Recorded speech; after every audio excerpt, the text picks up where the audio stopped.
Hafaday, this is Congressman Michael Nicholas. Our veterans deserve the best, and I'm working hard to make sure they receive what they earned defending our freedom.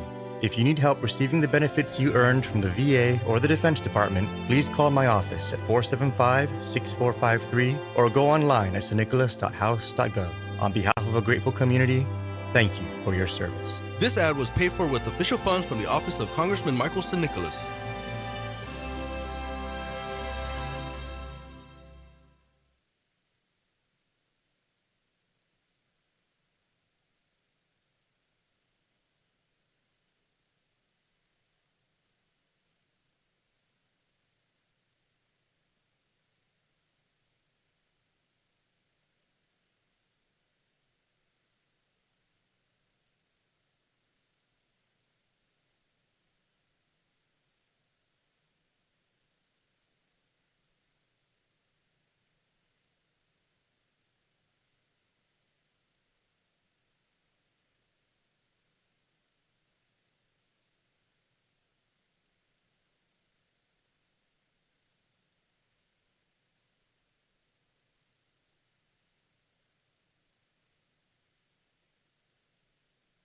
Hafaday, this is Congressman Michael Nicholas. Our veterans deserve the best, and I'm working hard to make sure they receive what they earned defending our freedom.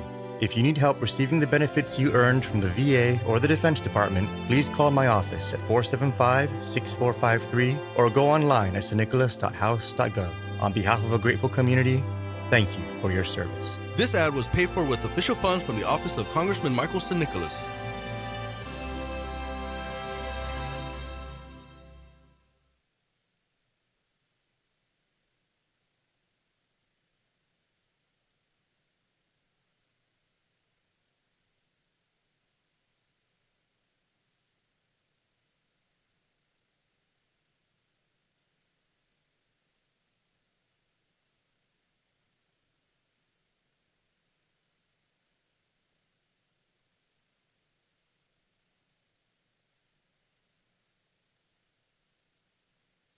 Hafaday, this is Congressman Michael Nicholas. Our veterans deserve the best, and I'm working hard to make sure they receive what they earned defending our freedom.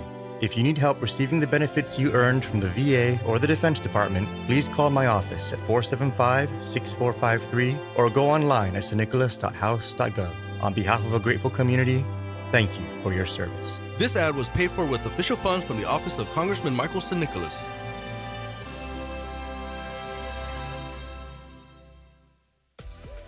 Funerals actually take a lot more planning than I expected. With us using island cuisine for the first time, of course we were iffy, but once they came and showed us their service, their food, tasted their food and everything, we definitely used them again because their service and food is just awesome.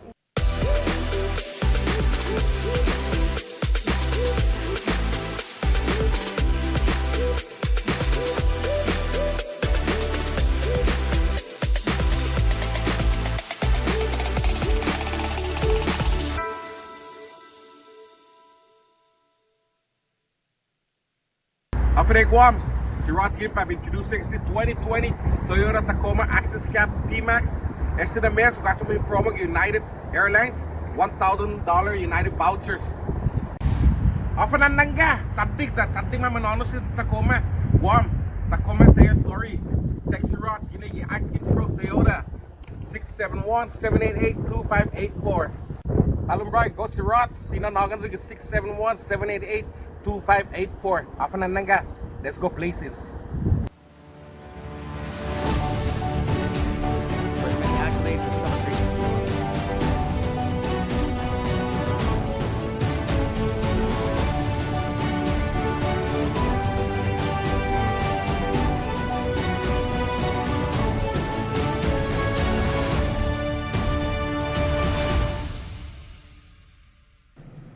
This show is brought to you by Rude Awakenings.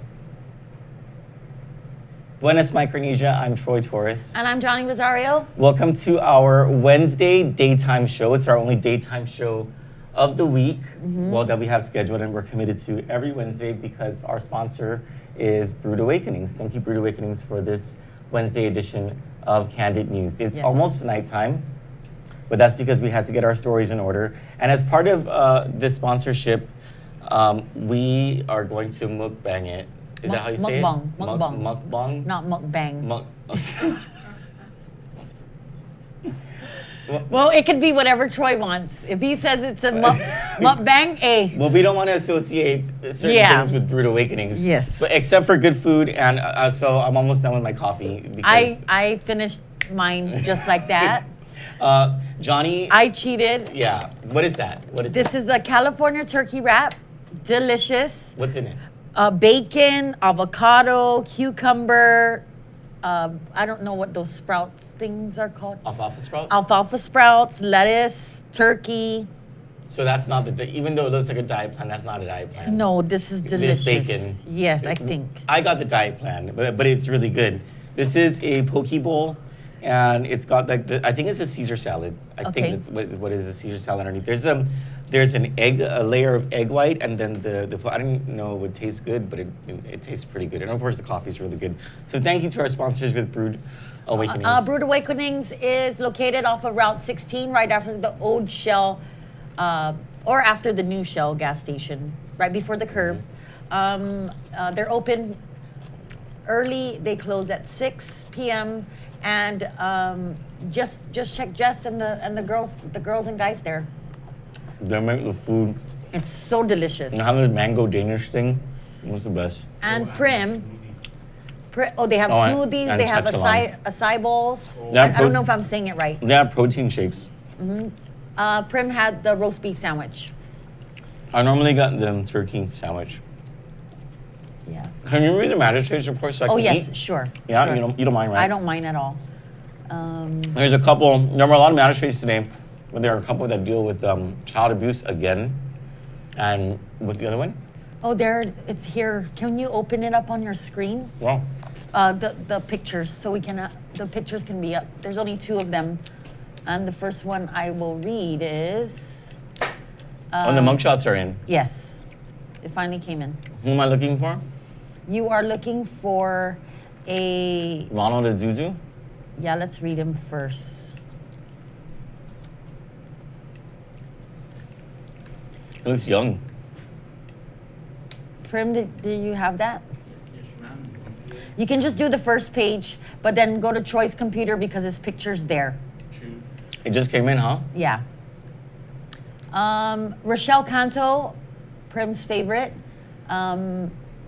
is a duly sworn or a duly appointed Assistant Attorney General, files before the court. And it says, on or about February 17, 2020, at approximately 3:10 p.m., GPD officers responded to a child abuse complaint originating from a middle school. The victim reported that Ronald Cabrera Azuzu had whipped her using a cloth belt with a silver buckle during the afternoon hours on February 15, 2020. As a result, the victim sustained bruising on both her right and left thighs. The bruises were observed by her friends, who encouraged her to report it to the school counselor. Wait, how old is this girl? The victim is born in 2008. So 11, 12? 12 years old, I think. The victim told officers the whipping was due to a love letter she had written to Azuzu's nephew. And Azuzu reportedly struck her more than 8 times with the belt and followed her, hitting her as she ran away, pulling her hair multiple times and slapping her on the shoulder. She also stated, Azuzu placed a fist to her face and stated, "You want to try?" After this, Azuzu instructed her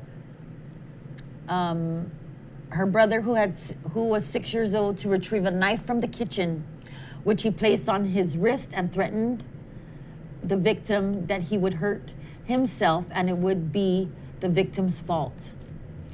The victim reported Azuzu continued to verbally abuse her, calling her a slut, a hoe, and a bee, and threatening her younger brothers with a hanger in order to make them stop crying. The victim stated that this was not the first time she was disciplined inappropriately. Aside from the bruising noted as a result of this incident, Officers also noted odor scars on her thighs. She admitted to cutting herself with the blade after the first incident. She was beaten by Adudu as she was sad and upset that she would be beaten again in the future. You know, first of all, Wait, I'm not done. oh, sorry, there's more. Officers spoke with Adudu, who admitted that he had whipped the victim with a belt because of a love note that he deemed inappropriate. Officers confiscated a black nylon belt approximately 4 feet long with a rectangular buckle and a kitchen knife with a silver serrated blade. Based on the foregoing, there is probable cause to charge Ronald Adudu with 1 count of child abuse.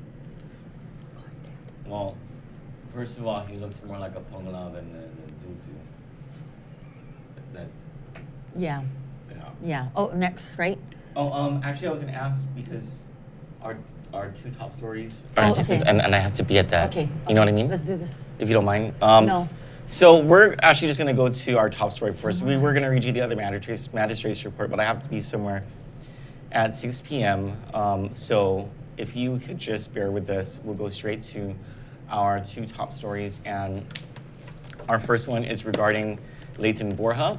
We brought you the first part of our exclusive interview with Leighton Borja last night, and that was the interview with Mr. Borja and his attorney, Chuck McDonald, and what happened with his case and why his case was dismissed.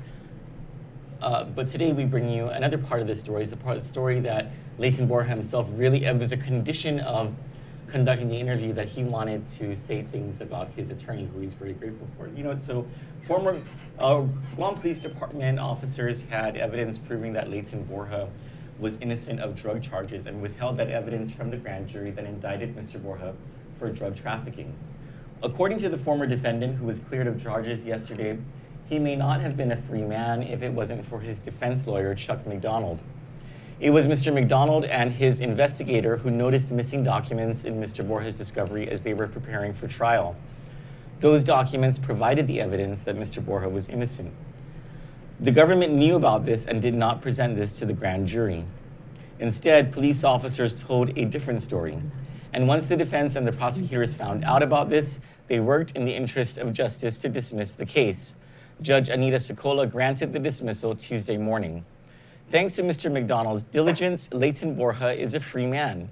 And Mr. Borja couldn't be more grateful. He granted an exclusive interview with Kandit on the condition that he gets to talk about his appreciation for his attorney and investigator.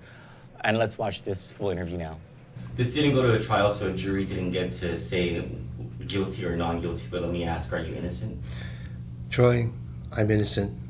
And one thing I also want to say is this, unfortunate, there's a lot of different cases like this, but they are poorly represented from lazy attorneys. I highly suggest and recommend Charles McDonald. Thank you. Anybody out there that's in trouble by the law and you are innocent, he comes with high recommendations.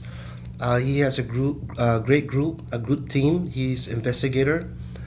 She's a female. She's on point. She's good. They work with good minds and good hearts.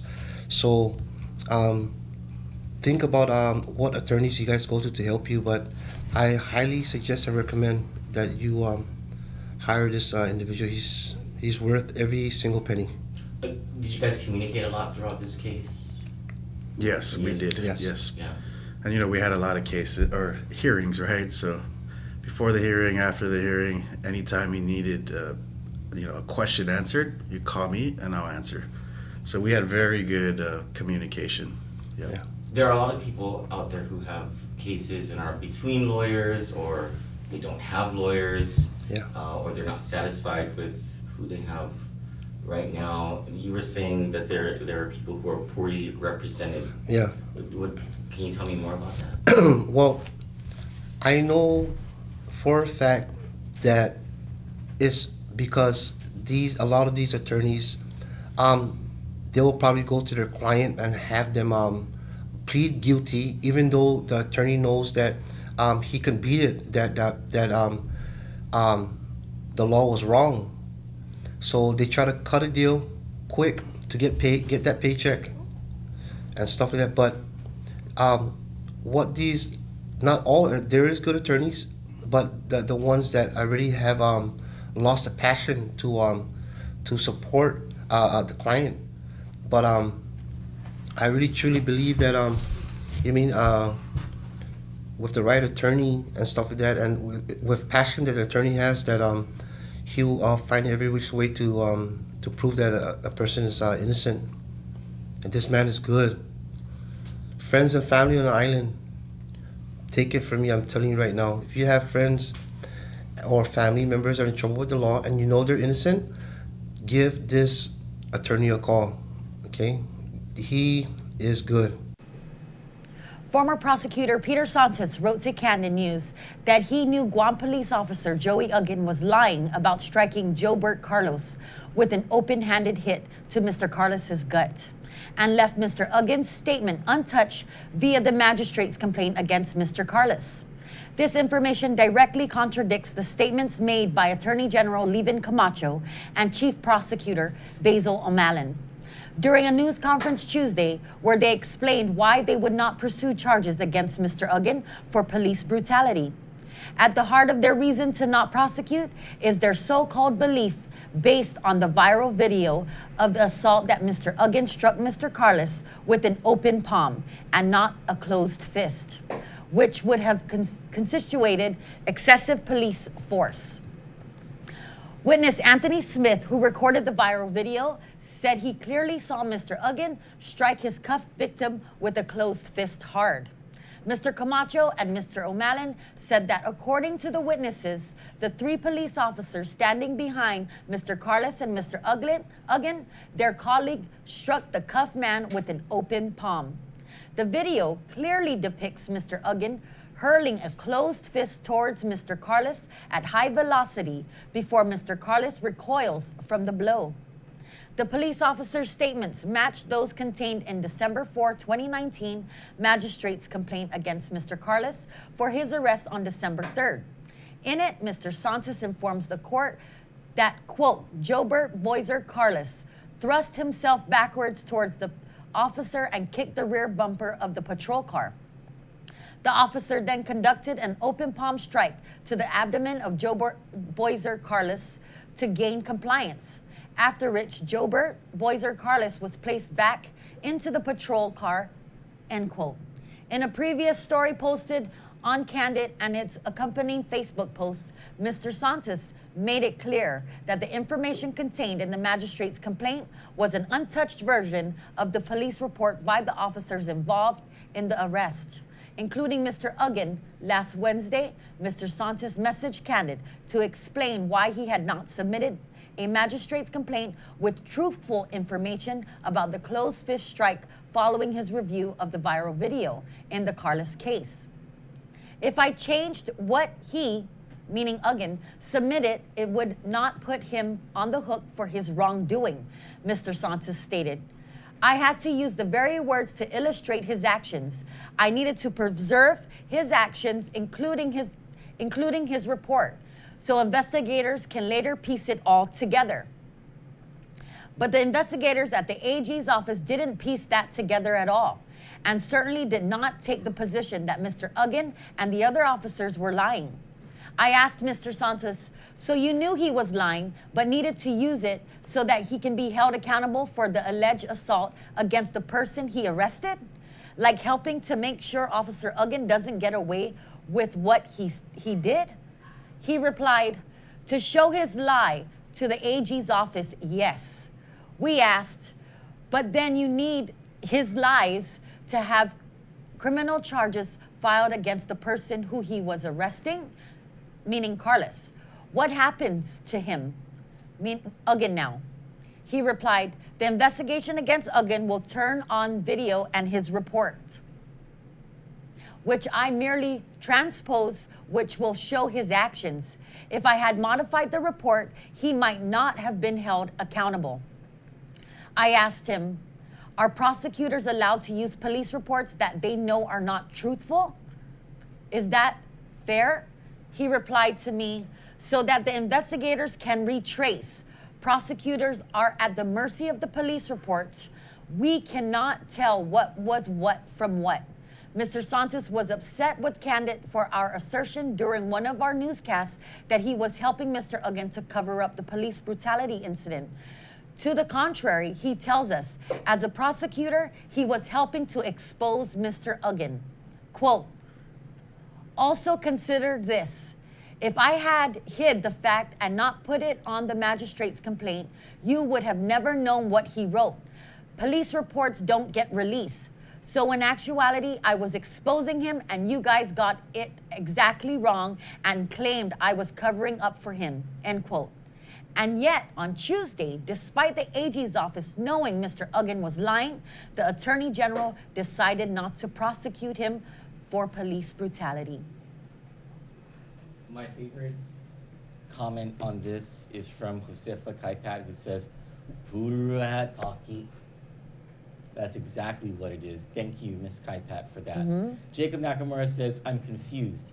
AG Levin and former Assistant Federal Public Defenders Basil Amalin said Joey Uggan was not lying. Yet the prosecutor in the corresponding case against Joe Carlos, and this is what we were asking yesterday in the news conference, and Levin Camacho said, oh, that's not related. Of course it's related. Yeah. He talked about this police brutality assault in the Joe Carlos magistrate's complaint. Yes. And he said it was an open-handed whatever, right? And Peter Santos tells us that yes, the AG's office knew he was lying. Yeah, and that's why they put it in the report, so they can catch him in his lie. So I wonder what's going to happen with this now. No one hold your breath. No one hold your breath that any justice will come of this, because Yeah. I'm told that, well, we have it in good word. I don't know, maybe it ran already because the PNC News runs at 5:30 p.m. that Jolene Tovis is following a story regarding what that video actually shows of what Joey Uggan really does do. And any of you can view this video yourselves on our website, on any of the other news stations' websites. It's all over. And you can see it for yourself that the Attorney General's office is not being truthful. And the big thing, they never talked to Joe Burt. Yeah. The AG's office never spoke to Joe Burt or his attorney, and he has a court-appointed attorney. Jacob Nakamura asked, what's the Korean word for stealing? Oh, I don't know. I don't know. Sake. That would be like my dad making a joke. It's sake. Then I'd be like, no, Dad, that's Japanese. And then he would tell me to shut up. Yeah, my dad too. Well, congratulations to Leighton Borja and to Attorney Chuck McDonald. Sounds like a great guy. And hopefully there's justice in this case against... I wish I knew Chuck or, knew about Chuck before I got in trouble. Oh, okay. But the way the cookie crumbles, I'm in a better place now because of it, so. Cool. Yeah. I would like to tell you that we're going live tonight with another big story. I'm just not sure yet. Okay. Because it was that issue with the draft thing. So maybe we'll be live tonight, maybe not, we're not sure. Stay tuned to Kandit News whenever that will be tonight or tomorrow morning or whatever. But thank you to our sponsor, our Wednesday daytime sponsor, Brood Awakenings. Yes. You can find them on Route 16, right across Route 16 from Napa, and up from both the new and the old Shell gas stations. It's that two-story L-shaped complex where Dr. Samante's office is. Anything else? No. Oh, Johnny Girl loves the poke salad. Okay. Yeah. That's it. And I'm done with my. Are you gonna finish this? I'm saving it for you. Oh, okay. Yeah. We love you all. For Kandit News, I'm Troy Torres. And I'm Johnny Rosario. Good day.